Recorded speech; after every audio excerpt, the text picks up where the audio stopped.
ஒரு important message சொல்கிறேன். இந்த ஃபுட்டு டெலிவரி பண்ணுறவங்க சுத்தமாக பண்ணுறவங்களும் இருக்காங்க, சுத்தம் இல்லாமல் பண்ணுறவங்களும் இருக்காங்க. சுத்தமாக பண்ணுறவங்களுக்கு நான் அவங்கள பாராட்டுறேன்.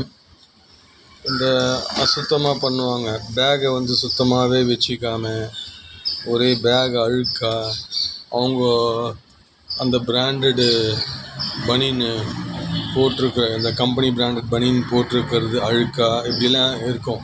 ஸோ அதுபோல் பார்த்தீங்கன்னா அந்த கம்பெனிக்கே நீங்கள் டைரெக்டாக ஃபோன் பண்ணி சொல்லிவிடுங்க, இது போல் அசுத்தமாக டெலிவரி பண்ணுறாங்க அப்படின்னு. ஏன்னா சுத்தம் ரொம்ப ரொம்ப முக்கியம். அதுவும் உணவு டெலிவரி பண்ணுறது, அதில் சுத்தம் ரொம்ப ரொம்ப ரொம்ப ரொம்ப முக்கியம். ஏன்னா சுத்தம்தான் ஆரோக்கியத்தை தரும். அப்புறம் சுத்தமாக டெலிவரி பண்ணுறவங்கள நான் பாராட்டுறேன். ஓகே, பாய்.